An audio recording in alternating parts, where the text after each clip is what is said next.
It's easy to feel like you're always catching up. There's always another load of laundry, another meal to plan, another day that asks more of you than you think you can give. Sometimes the house feels like a living thing, breathing, moving, needing you in every moment. And even though you love it, it can sometimes wear you thin. You start to wonder if anyone sees how hard you're trying, because there's a kind of tired that doesn't come from lack of sleep. It comes from giving so much of yourself to keep everything together. Maybe you've had days like that. Days when you've scrubbed and sorted and smiled through it. But deep down, you just wanted someone to notice, someone to say, "You're doing enough." I think every homemaker knows that kind of weariness. It's not loud or dramatic. It's quiet. The kind that settles deep in your bones after years of caring, serving, and holding space for everyone else. And yet, there's a special kind of grace that lives inside women like you. A quiet strength that keeps going, even when no one's watching. I think of my grandma whenever I start to forget that. She and my grandpa lived on a 250-acre dairy farm, acres of fences, fields, and faithful work. He'd be out there all day in the sun, and she'd be inside, keeping that old farmhouse spotless. She was one of those gentle souls who didn't talk much, but whose presence filled every corner of the house. One afternoon, she'd just finished mopping the kitchen floor, shining, spotless, the kind of clean that makes you stand back and admire it for a moment. And right then, Grandpa came trudging in from the barn, muddy boots and all, leaving prints straight across her wet floor, smiling like he didn't even notice. She didn't scold. She didn't even sigh. She just stood there, quiet as ever. Later that night after supper, she ran him a warm bath like she always did, that small loving routine that she never skipped. He got in, content and relaxed, probably thinking the day was done. And just when he settled into that tub, Grandma walked in, calm as could be, and dropped those same muddy boots right into the water beside him. No yelling, no lectures, just quiet justice. I still laugh every time I think about it, because she wasn't trying to be mean. It was in her way of saying, "I love you, but I'm still me."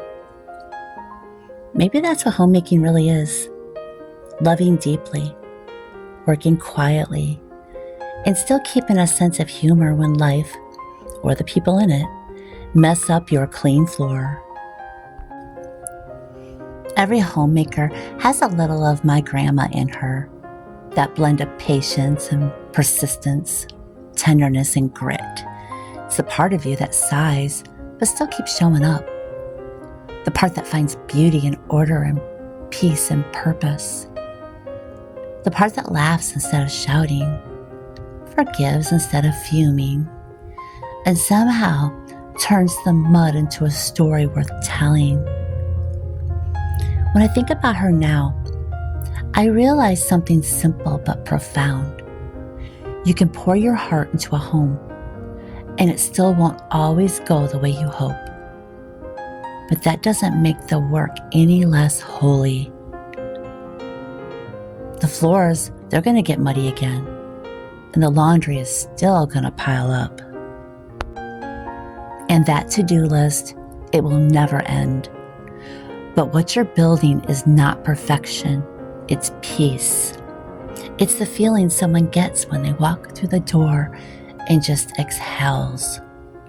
And even if no one else notices it or sees it, God does.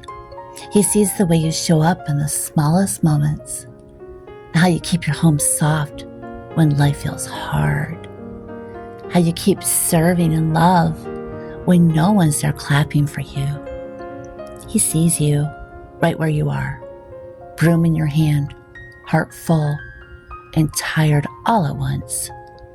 And you know what? I think he smiles. Maybe that's why I've always believed that homemaking isn't about being impressive.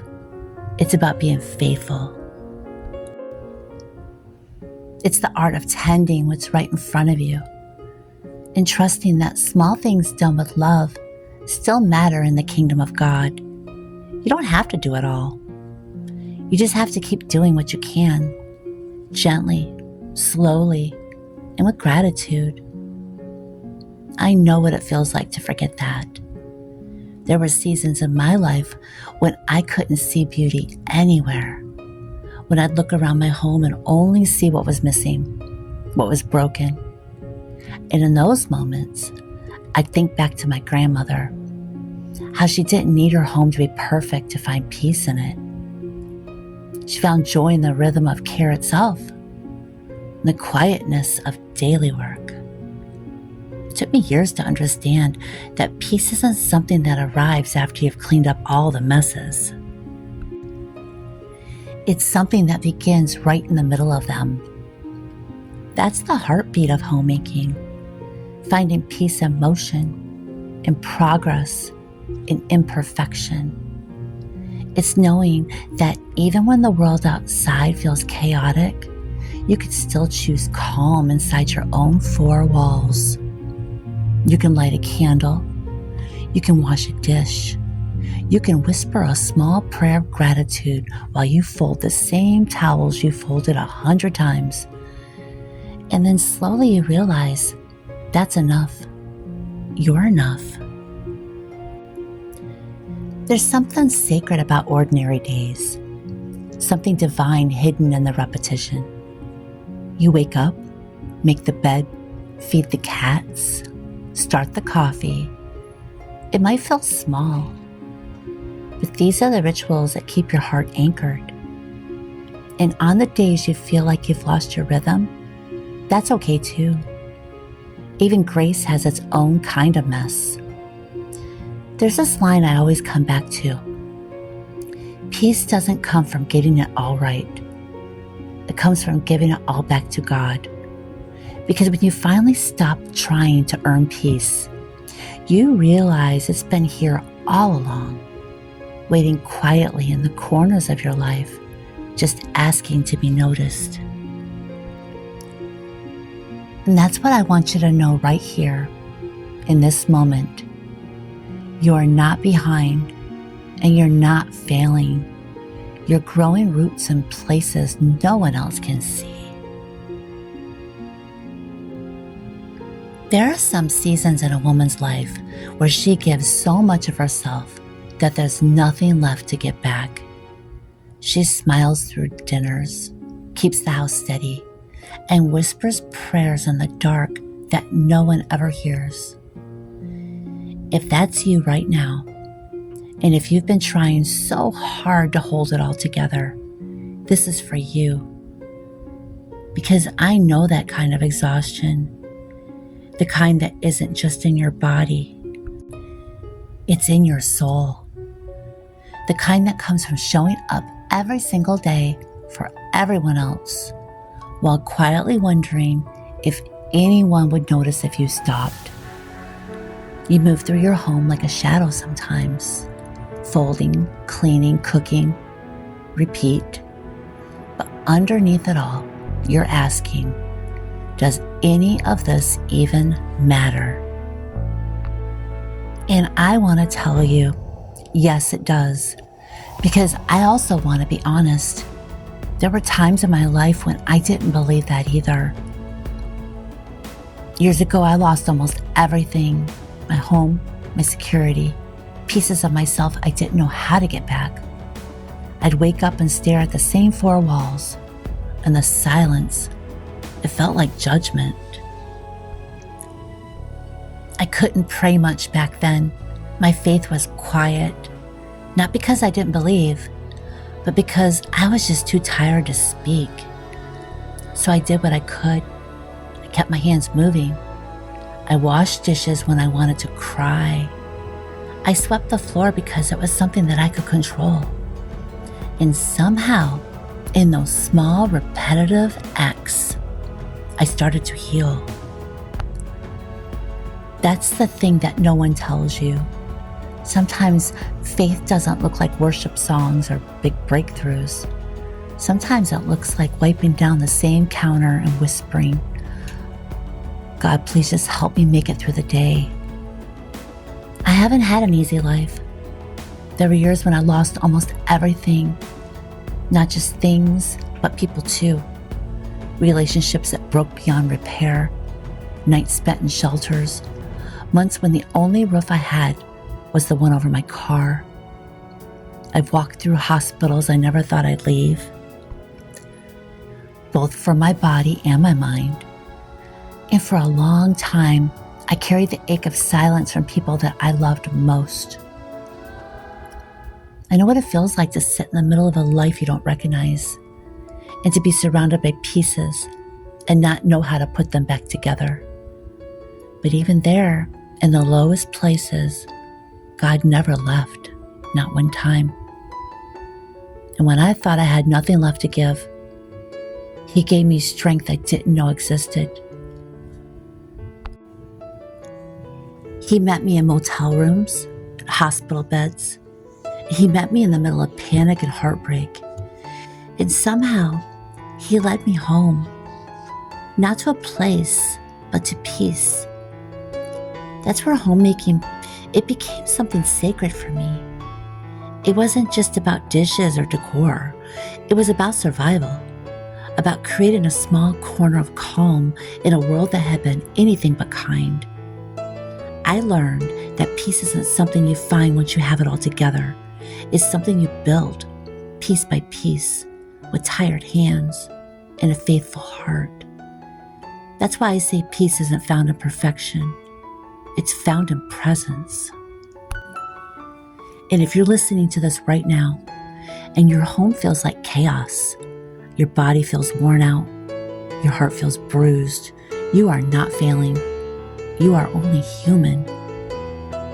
You're learning how to live again after being broken. And that's brave, very brave work. I wrote about that season in my memoir, Unbroken. It was the hardest thing that I have ever shared. Not because I was ashamed, but because I wanted to tell the truth. The truth that healing, it's not pretty, it's messy, it's slow. And it takes more courage than anyone gives you credit for. I poured every ounce of honesty I had into that book. And when I finished, I realized something. The story wasn't just about pain. It was about grace. The same grace that still shows up every time I fall short, every time I lose my patience, every time I forget that I am not alone. And if you've been walking through your own version of that valley, you know what it feels like to hide your tears so no one worries about you. And you know what it's like to carry on with a quiet kind of strength that no one applauds for. But friend, you are not invisible. God sees every single thing you do, every tired step, every whispered prayer, every small act of love that no one else notices. He sees you right now. Listening to these words, wiping the counter, and taking a deep breath before the next task. You are His work of art, and you are still in progress.